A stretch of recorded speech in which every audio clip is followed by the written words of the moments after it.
오늘 인사드리게 됐는데요. 제가 오늘 진행하는 시간은 파워포인트에 탑재되어 있는 확대 축소 기능과 모핑으로 역동적인 슬라이드를 만드는 그런 부분에 대해서 알아보도록 하겠습니다. 오늘 저희가 30분에 꼭 필요한 이런 기능들 위주로 설명을 드리도록 하겠습니다. 자, 화면 공유로 시작을 하겠습니다.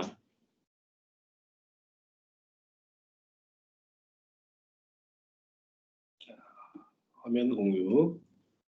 네. 자, 저희가 오늘 파워포인트 기능 모핑 만들기 진행하겠습니다.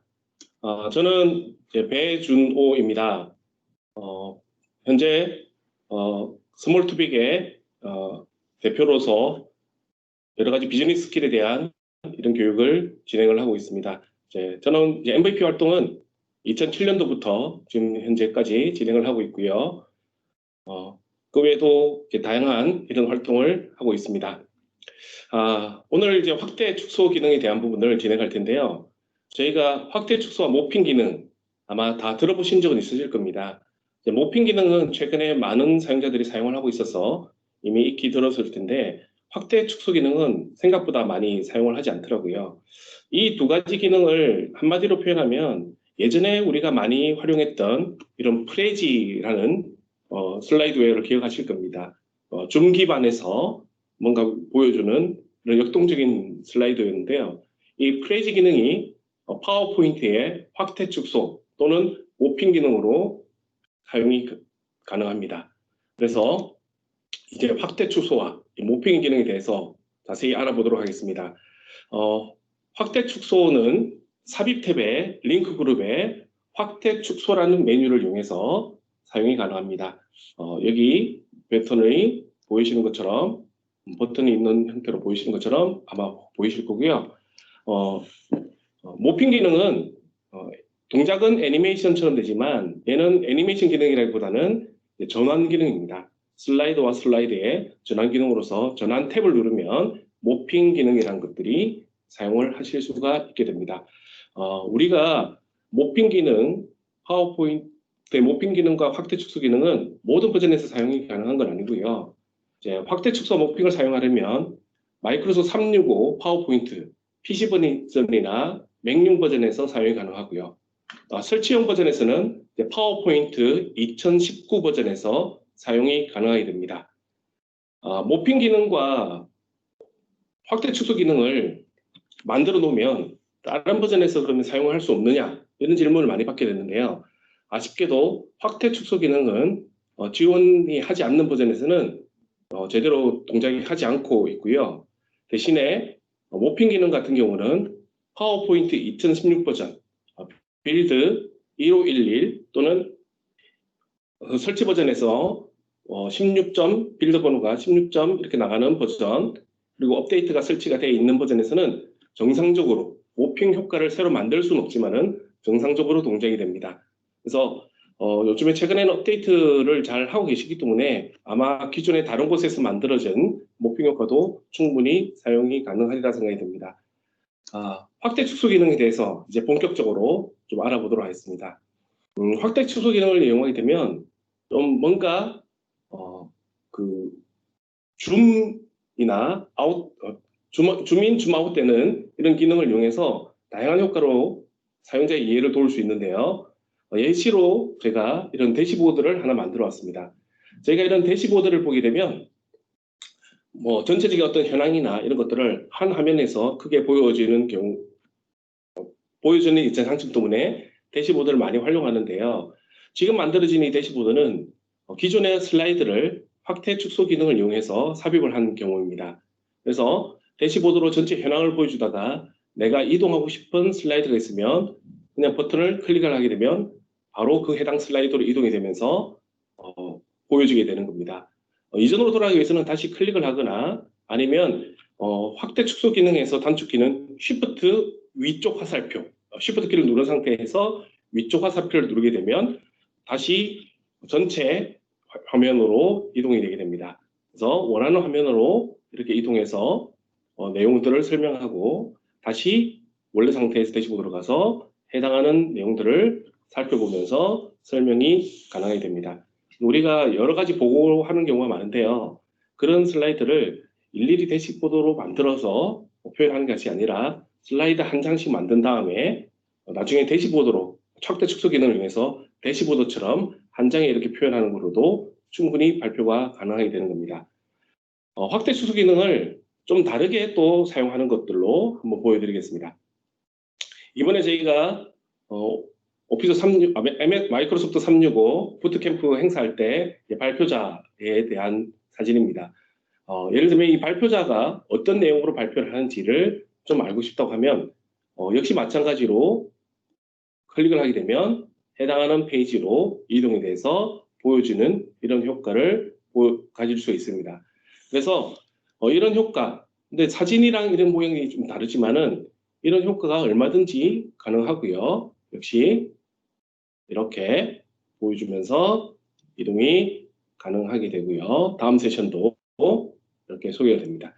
자, 이 부분에 대해서 저희가 좀 만드는 방법에 대한 것들을 조금씩 자세히 한번 알아보도록 하겠습니다. 슬라이드가 먼저 만들어져 있어야 되고요. 슬라이드가 만들어진 다음에 보시는 바와 같이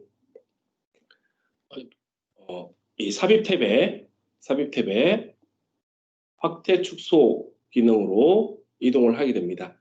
확대 축소 기능으로 이동하게 되면 요약 확대, 그다음에 구역 확대, 슬라이드 확대 세 가지 옵션을 나눠주고요. 일단은 지금은 슬라이드 확대 축소 기능을 이용해서 보여주는 것을 설명드리겠습니다. 자, 슬라이드 확대 축소를 누르게 되면 파워포인트로 만들어진 슬라이드에 축소판 그림 형태로 보여지게 됩니다. 그래서 내가 삽입하고 싶은 형태의 슬라이드를 선택을 하고 삽입 버튼을 누릅니다. 그런 다음에 지금 보시는 바와 같이 슬라이드가 전부 다 이렇게 삽입된 것들을 보이고요. 먼저 내가 어디에 배치할 건지에 대한 슬라이드를 만들어 놓은 다음에 이 이미지를 배치를 하게 됩니다. 배치를 하게 되면 원래 슬라이드가 이렇게 검정 여백에 이미지가 이렇게 삽입되어 있는 형태로 표시가 되는데요. 보시는 바와 같이 되게 뭔가 좀 전체적인 디자인에서 어울리지 않는 이런 효과가 있습니다. 다행히도 확대 축소 기능에는 배경을 간단하게 숨기는 기능을 제공을 하고 있습니다. 보시는 바와 같이 확대 축소 해당하는 삽입되어 있는 슬라이드를 선택한 다음에 확대 축소 기능을 누르게 되면 여기 확대 축소 배경이라는 메뉴가 존재를 합니다. 오른쪽에 옵션에 확대 축소 배경. 자, 선택된 슬라이드 다음에 확대 축소 배경이라는 버튼을 누르게 되면요. 다음 슬라이드처럼 축소 배경 누르게 되면 다음 슬라이드처럼 배경이 이렇게 삭제돼서 보다 깔끔한 형태의 슬라이드로 구성을 할 수 있습니다. 그러나 지금 조금 전에 저희가 처음에 예시로 보여드렸던 발표자 위주로 내용이 보여지고 추후에 이 내용들로 이동을 하고 싶다라고 만일에 한다면 이미지를 다른 걸로 교체를 합니다. 그래서 발표자 사진에 대한 것들을 먼저 이미지로 만들어 둔 다음에 해당하는 이미지 변경 버튼, 역시 마찬가지로 해당 슬라이드를 선택한 다음에 이미지 변경을 버튼을 누르면 이 각각의 발표자의 포스트를 내가 원하는 이미지 형태로 교체가 가능하게 됩니다. 그래서 생각보다 간단하게 사용할 수 있는 기능이고요. 응용을 하게 된다면 정말 다양한 형태로 사용이 가능하다는 것도 아울러서 설명을 드립니다. 좀 다른 이유를 보겠습니다. 뭔가 이제 교육적인 부분에서 좀 보다 사람들한테 위치적인 이런 정보와 그리고 세부적인 정보를 같이 보여주는 경우라고 하면 일단은 저희가 해부학적인 구조에서 좀 많이 응용이 가능할 겁니다. 예를 들면 지금처럼 여기 위 모양의 그림이 있고요. 그다음에 지금 보여지고 있는 이 붉은색 점, 숫자로 있는 지점은 이제 위 속에 내시경이 들어갔을 때 어떤 각도로 이미지를 보여줄 것이냐는 부분을 표시를 한 겁니다. 보통은 이렇게 해놓고 난 뒤에 그 다음 슬라이드에 해당하는 이미지를 보여주는 형태로 강의를 많이 진행하는데요.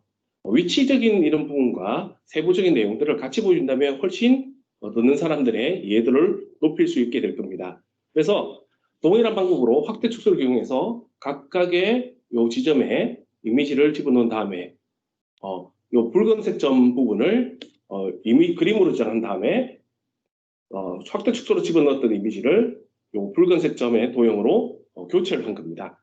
자, 그렇고 난 이후에는 지금처럼 클릭을 하게 되면 해당하는 지점에 내시경 영상들을 이렇게 보여지게 되는 부분입니다. 자, 4번 영상으로 하게 되면 이런 형태의 내시경 각도로 보게 되면 이런 이미지로 보여진다라는 것들을 확인할 수 있게 되는 거죠. 그래서 그냥 저희가 이미지를 한 장씩 보여주면서 앞에 봤던 그림의 7번 위치가 여기다라고 설명을 하는 것보다는 지금 형태처럼 전체적인 보여주고 있는 큰 그림을 보여주고 세부적인 정보들을 같이 보여주게 된다면 훨씬 이해도가 높겠죠. 지금 화면이 이렇게 회전이 되는 것도 이렇게 보여질 겁니다. 그렇죠? 예전에 아마 프레지를 써보신 분들은 이 효과에 되게 익숙하실 텐데요. 보시는 바와 같이 축소판 그림 형태를 어떻게 집어넣는지에 따라서 화면의 회전 효과도 같이 가능하다는 것도 아울러서 기억을 하시면 좋겠습니다. 잠시 후에 제가 시간이 여유가 되면 좀 디테일하게 만드는 방법에 대해서 설명을 드리도록 하고요. 지금은 모핑 효과에 대한 부분으로 또 설명을 드리겠습니다. 모핑 효과는 조금 전에 봤던 확대 축소와 다르게 화면의 전환 효과를 이용해서 사용이 가능합니다. 그래서 모핑 효과 아마 보신 분들 많이 있을 텐데요. 사례를 하나 살펴보면 예를 들면 문제를 해결하기 위한 열쇠는 이라고 키워드를 먼저 던진 다음에 그 다음 슬라이드를 진행하게 되면 역시 생각 정리부터 시작됩니다 라는 모핑 효과를 통해서 하나로 이어진 형태의 그림으로 청중들에게 보여주는 효과를 구현을 할 수가 있습니다. 그래서 그냥 슬라이드 하나씩 해서 전환하는 것보다 훨씬 이해도를 높일 수 있고 뭔가 연결되어 있는 그림 형태로 청중들에게 정보를 제시하기 때문에 이해가 잘 되는 이런 효과가 있습니다. 그래서 모핑 효과를 저희가 좀 배워볼 텐데요. 모핑 효과에서 조금 공부할 수 있는 좋은 자료가 있어서 소개를 드립니다. 사이트 중에서 365labs.com이라고 하면 리소스 페이지 쪽에 이렇게 모핑 관련된 이북 형태, 샘플 이북 형태를 제공받을 수 있습니다. 이 365labs 사이트는 저기 유럽 쪽에 활동하고 있는 파워포인트 MVP가 만들어진 자료고요. 제가 이걸 사용하겠다고 얘기를 해서 소개를 받고 이렇게 좀 사용을 하고 있습니다. 자, 모핑 효과는 여러 가지 옵션이 또 제공하고 있는데요. 예를 들면 개체 움직임에 대한 효과가 있습니다. 모핑을 집어넣고 난 뒤에 개체 움직임을 하게 되면 뭔가 이렇게 5개의 순환 고리 형태의 정보를 제공하고 있다가 얘를 디테일하게 설명할 때는 이렇게 모핑 효과를 적용해서 각각의 내용들을 디테일하게 설명하는 이런 형태로 제공이 가능하겠죠. 한 장에서 모든 정보를 다 보여주는 것보다 중요한 내용들은 나눠서 보여주는 게 훨씬 더 효과적으로 이해도를 높이는 데 효과적이고요. 그런 부분에서는 이런 모핑 효과가 앞 슬라이드와 뒷 슬라이드의 연결고리를 이어주는 효과를 하기 때문에 매우 유용하다고 볼 수가 있습니다. 그래서 이런 효과를 줘서 각각의 개체의 움직임들 그리고 그 내용이 이어져서 설명하는 이런 형태로 제공하게 되는 겁니다. 다른 옵션을 보겠습니다. 이번에는 모핑 효과의 효과 옵션 중에서 단어에 해당하는 부분입니다. 이 단어에 해당하는 부분은 어떤 문장이 있을 때 문장의 순서가 어떻게 변화가 되는지에 대한 부분을 보여줄 때 효과적입니다. 지금처럼 M36 부트캠프에서 나는 오늘 모핑 효과를 배웠다라는 형태로 제가 설명을 드렸는데 예를 들면 이거를 전환을 하게 되면 다른 문장 형태로 이렇게 보이죠. 오늘 나는 M36 부트캠프에서 모핑 효과를 배웠다. 보이시는 것처럼 해당하는 단어가 이렇게 전환이 되면서 뭔가 변화하는 요소들을 보여주게 됩니다. 이 단어 기능을 사용하실 때는 앞 슬라이드와 뒷 슬라이드에 포함되어 있는 동일한 단어가 있어야지만 전환 효과가 되고요. 전혀 다른 내용이라고 그러면 밝기 변화처럼 전환이 되는 것들 기억을 해주시면 좋겠습니다. 이런 식으로. 자, 이 효과 옵션 중에서는 단어와 문자라는 효과 옵션이 좀 나뉘어져 있는데요. 단어는 말 그대로 모핑, 전환, 문자 이런 식의 단어로 구성되는 변화의 요소를 보는 거고요. 문자의 기능들은 모핑이라는 단어에서 모, 핑, 전, 환 이렇게 각각의 문자를 구분 지어지는 효과를 얘기하는 겁니다. 그래서 문자 효과에 대해서는 보시는 바와 같이 이렇게 순서가 바뀐다거나 하는 형태로 전환이 돼서 뭔가 보여주는 데 있어서 되게 사람들한테 이해를 높여주는 이런 기능을 사용할 수 있습니다. 그래서 이제 모핑 효과에 대해서는 이미 좀 많은 분들이 만들어 보셨지만은 모핑 효과의 사용 방법은 매우 간단합니다. 슬라이드를 먼저 만드는데 슬라이드를 만든 다음에 해당하는 슬라이드를 꼭 복제를 해줍니다. 새롭게 슬라이드를 만들어서 개체를 집어넣어도 뭐 가능은 하지만은 쉽게 만들기 위해서는 슬라이드를 만든 다음에 해당하는 슬라이드를 복제를 해주고 자, 복제한 슬라이드에서 변화를 줍니다. 색깔을 변한다거나 위치를 변한다거나 크기 그리고 모양 등을 변화를 하고요. 그 다음에 이제 복제된 슬라이드를 선택한 다음에 전환 효과에서 모핑을 선택을 합니다. 모핑을 선택한 다음에 앞서 보여드렸던 사례처럼 개체로 움직일 것인지 단어나 문자로 움직일 것인지를 선택을 하게 되고요. 모핑 전환의 속도를 세부 옵션으로 지정을 할 수 있습니다. 자, 그렇게 지정을 한 부분에 대한 사례를 좀 보여드릴게요. 자, 이렇게 했던 사례를 저희가 잠깐 보여드리게 되면 예를 들면 뭐 이런 형태로 내용을 보일 수 있겠죠. 1, 2, 3번의 내용들이 보여주고 있다가 2번의 내용으로 설명하기 위해서는 이런 식의 전환 효과가 돼서 자, 지금 2번 내용을 설명하고 있습니다 라고 세부적 내용을 설명한 다음에 다시 원래 상태로 복차 페이지로 가서 뭔가 내용을 전개하는 이런 방식입니다. 자, 이렇게 보여주다가 지금처럼 세부적인 내용에서 보여주는 이런 전개 방식이고요. 역시 만드는 방법을 자세히 보시면 세 장의 동일한 슬라이드를 만들고요. 복제를 해서 만들고 그다음 두 번째 슬라이드를 선택한 다음에 슬라이드에 변화를 줍니다. 자, 이 약간 2번 숫자의 외곽 부분을 슬라이드 바깥쪽으로 쭉 확대를 시키고 2번 숫자의 위치를 변경한 다음에 텍스트를 살짝 입력을 합니다. 그러면 이런 모양이 되겠죠?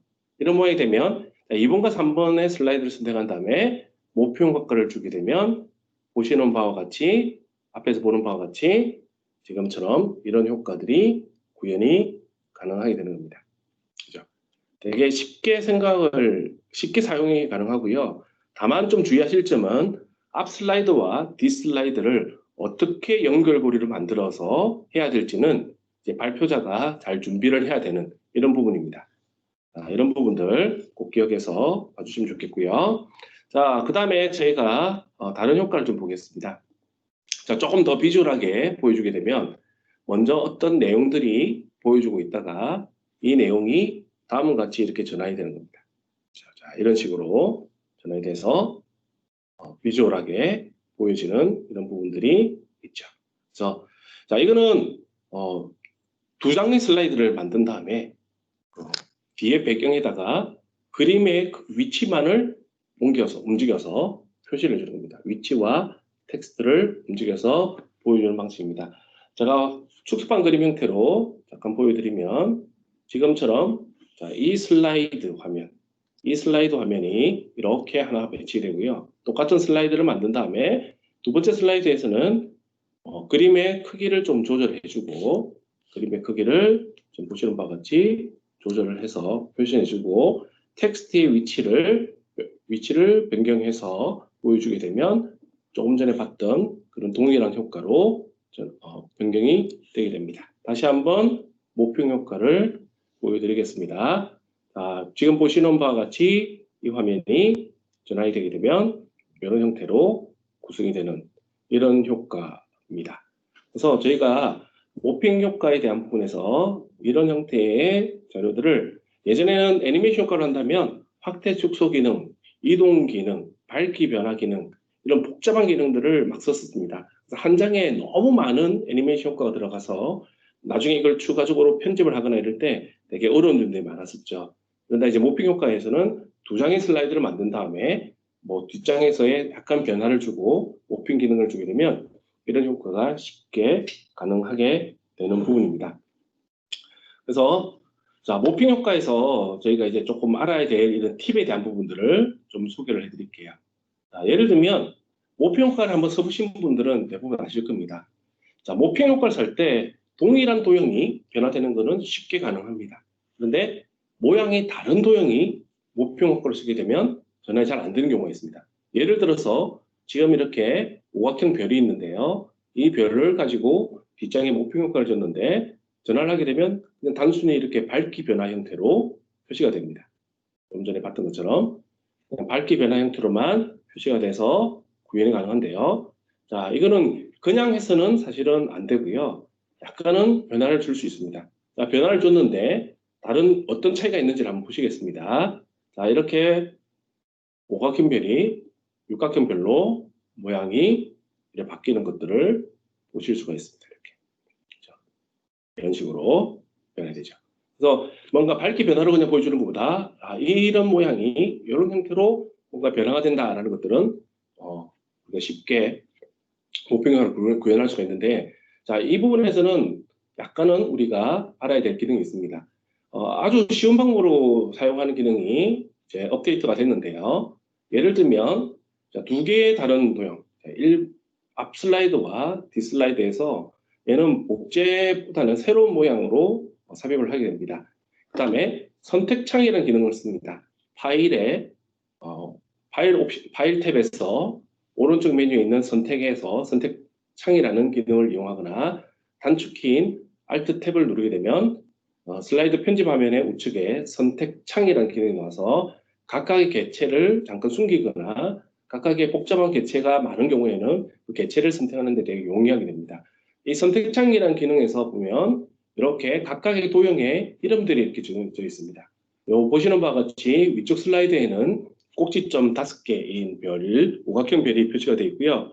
뒤쪽 슬라이드에는 지금처럼 육각형 별이 들어가 있습니다. 자, 이 해당하는 개체의 이름들을 동일하게 맞춰주면 됩니다. 동일하게 같은 이름으로 맞춰주고요. 보시는 바와 같이 조금 다른 변화가 있죠. 그 변화는 지금처럼 앞에 느낌표 모양의 도형을 2개를 넣어줍니다. 느낌표 모양의 기호를 2개를 넣고 같은 도형의 이름을 맞추게 되면 지금처럼 모평 효과가 이런 식으로 모양이 다르더라도 같이 나타나게 되는 이런 부분이 있습니다. 그래서 되게 쉽게 사용이 가능한 부분이고요. 우리가 이런 부분들에 대해서 새로 탑재된 이런 기능이라서 좀 잘 모르는 경우도 있지만은 한번 응용해 보시면 아주 쉽게 가능하다는 것들 기억을 해 주시면 좋겠습니다. 자, 그런데 지금 보시면 모양이 뭔가 좀 찌그러지면서 좀 보기 싫게 되는 이런 효과가 있죠. 그죠? 모양이 안 예쁩니다. 자, 이렇게 찌그러지는 형태는 왜 그런가 하면 이 도형의 꼭지점의 개수가 사실은 달라서 그런 형태가 됩니다. 자, 그래서 제가 이 꼭지점이 다른 부분들을 변형을 좀 줬습니다.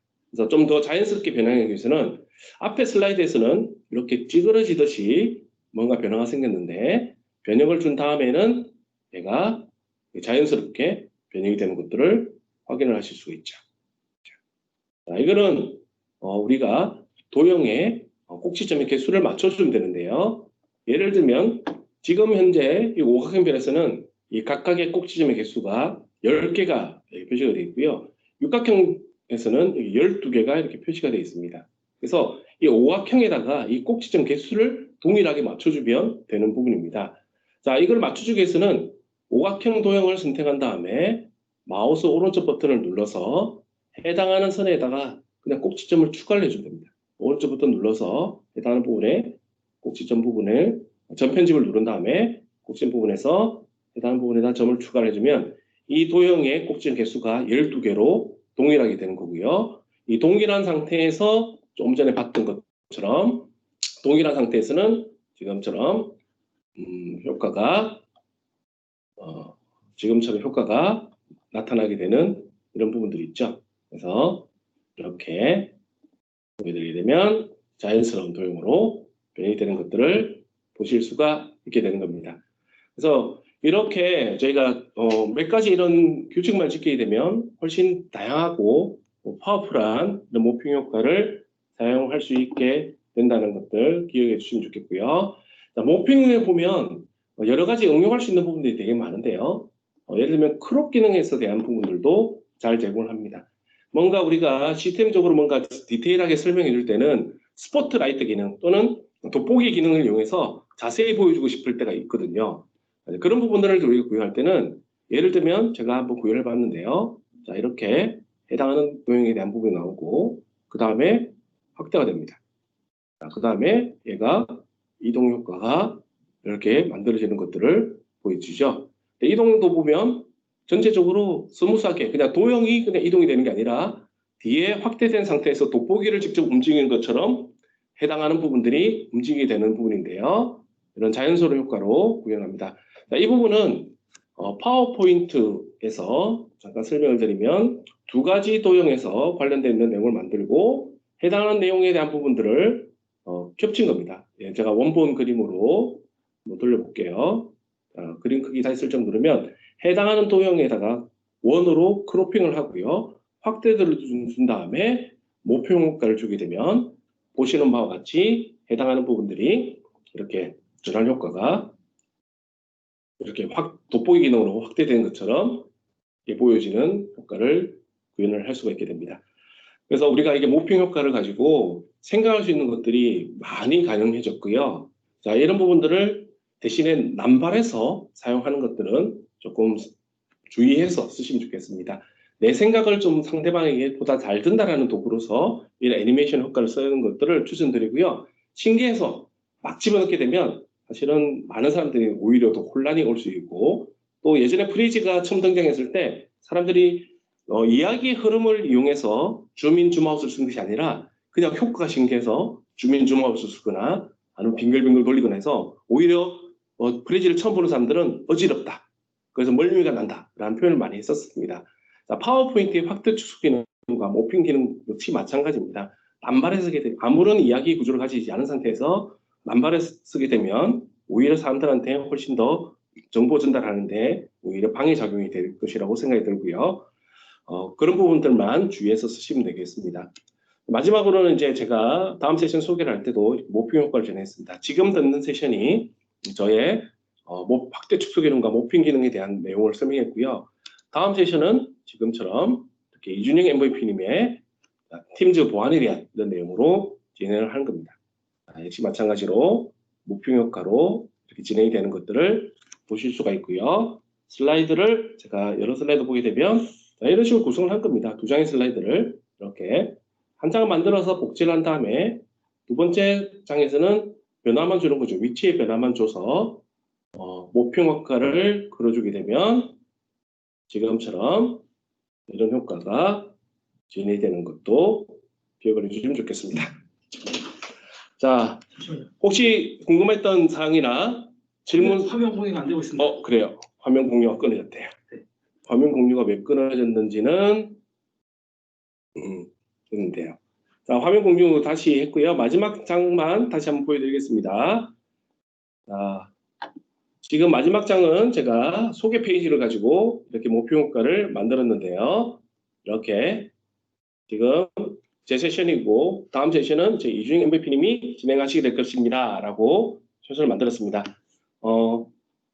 화면을 내려서 보게 되면 두 장의 내용들을 이렇게 만들어서 해당하는 내용에서 복제를 한 다음에 위치의 변화만 주고 목표 효과를 진행을 하게 되면 자연스러운 전환으로 다음 세션을 소개하는 이런 페이지가 나오게 됩니다.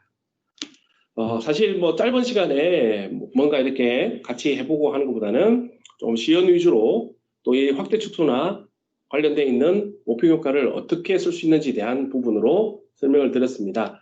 혹시 궁금한 점이 있으시면 팀즈 채팅방이나 또는 powerpoint.kr 제 블로그인데요. 오셔서 뭐 메시지나 아니면 댓글로 많은 질문을 주시게 되면 확인 후에 답변을 드리도록 하겠습니다. 다음 세션은 협업을 보다 안전하게 해주는 팀즈의 보안 알아보기라는 내용으로 이준영 MVP님께서 진행을 해 주실 겁니다. 들어주셔서 감사하고요.